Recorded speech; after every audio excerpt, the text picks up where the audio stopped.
His former self turned down the lamps as he gave utterance to the wish, and Scrooge and the ghost again stood side by side in the open air. "My time grows short," observed the spirit. "Quick!" This was not addressed to Scrooge, or to anyone whom he could see, but it produced an immediate effect. For again Scrooge saw himself. He was older now, a man in the prime of life. His face had not the harsh and rigid lines of later years, but it had begun to wear the signs of care and avarice.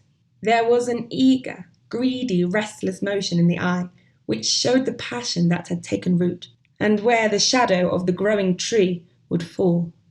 He was not alone, but sat by the side of a fair young girl in a mourning dress, in whose eyes there were tears, which sparkled in the light that shone out of the ghost of Christmas past.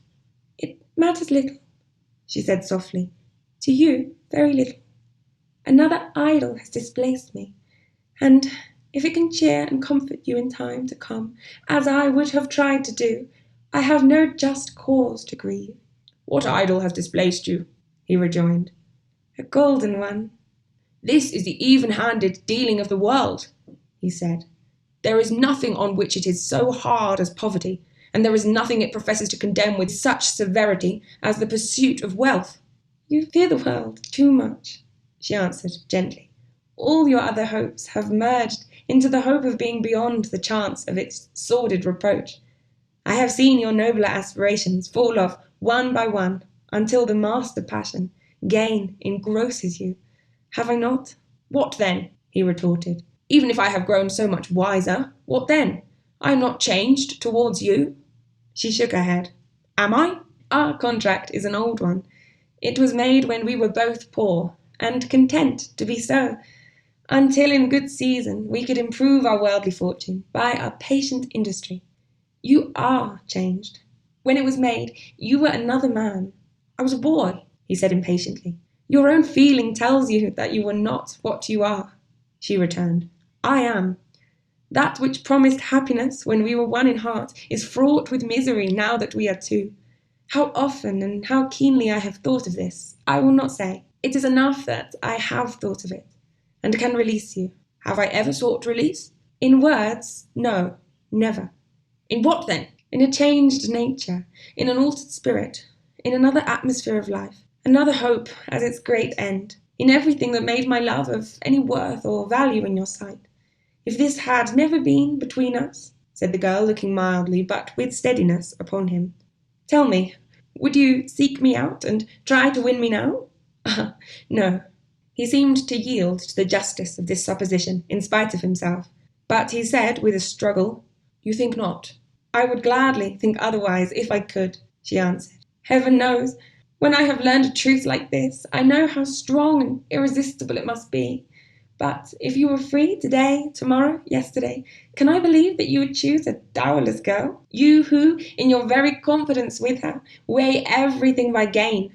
Or, choosing her, if for a moment you were false enough to your one guiding principle to do so, do I not know that your repentance and regret would surely follow? I do, and I release you, with a full heart, for the love of him you once were." He was about to speak, but, with her head turned from him, she resumed, "You may, the memory of what is past half makes me hope you will, have pain in this. A very, very brief time, and you will dismiss the recollection of it gladly, as an unprofitable dream, from which it happened well that you awoke. May you be happy in the life you have chosen." She left him, and they parted. "Spirit," said Scrooge, "show me no more. Conduct me home. Why do you delight to torture me?" "One shadow more," exclaimed the ghost. "No more," cried Scrooge. "No more. I don't wish to see it. Show me no more." But the relentless ghost pinioned him in both his arms and forced him to observe what happened next. They were in another scene and place, a room not very large or handsome, but full of comfort. Near to the winter fire sat a beautiful young girl, so like that last that Scrooge believed it was the same, until he saw her, now a comely matron, sitting opposite her daughter.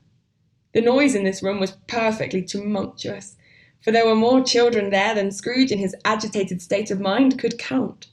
And, unlike the celebrated herd in the poem, they were not 40 children conducting themselves like one, but every child was conducting itself like 40.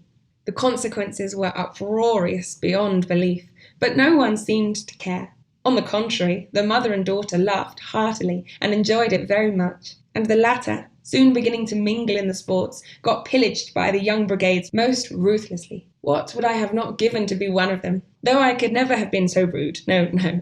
I wouldn't for the wealth of all the world have crushed that braided hair and torn it down. And for the precious little shoe, I wouldn't have plucked it off, God bless my soul, to save my life.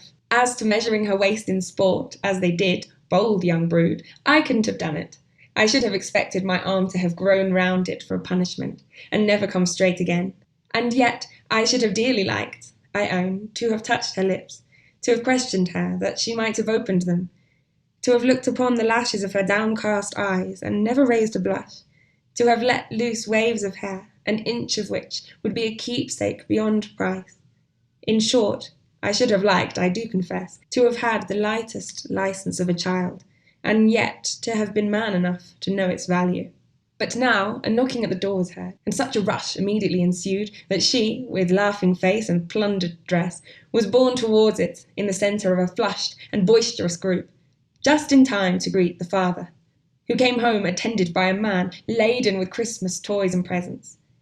Then the shouting and the struggling, and the onslaught that was made on the defenceless porter, the scaling him with chairs for ladders, to dive into his pockets, despoil him of brown paper parcels, hold on tight by his cravat, hug him round the neck, pummel his back, and kick his legs in irrepressible affection. The shouts of wonder and delight with which the development of every package was received. The terrible announcement that the baby had been taken in the act of putting a doll's frying pan into his mouth, and was more than suspected of having swallowed a fictitious turkey glued on a wooden platter. The immense relief of finding this a false alarm, the joy and gratitude and ecstasy. They are all indescribable alike. It is enough that, by degrees, the children and their emotions got out of the parlour, and, by one stair at a time, up to the top of the house, where they went to bed, and so subsided. And now Scrooge looked on more attentively than ever, when the master of the house, having his daughter leaning fondly on him, sat down with her and her mother at his own fireside, and when he thought that such another creature, quite as graceful and as full of promise, might have called him father, and been a springtime in the haggard winter of his life, his sight grew very dim indeed. "Belle," said the husband, turning to his wife with a smile, "I saw an old friend of yours this afternoon. Who was it?" "Guess." "How can I? Tut, don't I know?" she added in the same breath, laughing as he laughed. "Mr. Scrooge." "Mr. Scrooge it was. I passed his office window, and as it were not shut up, and he had a candle inside, I could scarcely help seeing him. His partner lies upon the point of death, I hear, and there he sat alone, quite alone in the world, I do believe." "Spirit," said Scrooge in a broken voice, "remove me from this place." "I told you these were shadows of the things that have been," said the ghost. "That they are what they are, do not blame me." "Remove me," Scrooge exclaimed. "I cannot bear it." He turned upon the ghost, and seeing that it looked upon him with a face in which some strange way there were fragments of all the faces it had shown him, wrestled with it. "Leave me! Take me back! Haunt me no longer!" In the struggle, if that can be called a struggle, in which the ghost, with no visible resistance on its own part, was undisturbed by any effort of its adversary, Scrooge observed that its light was burning high and bright, and, dimly connecting that with its influence over him, he seized the extinguisher cap, and by a sudden action pressed it down upon its head. The spirit dropped beneath it, so that the extinguisher covered its whole form, but, though Scrooge pressed it down with all his force, he could not hide the light, which streamed from under it in an unbroken flood upon the ground. He was conscious of being exhausted, and overcome by an irresistible drowsiness, and further, of being in his own bedroom. He gave the cap a parting squeeze, in which his hand relaxed, and had barely time to reel to bed before he sank into a heavy sleep.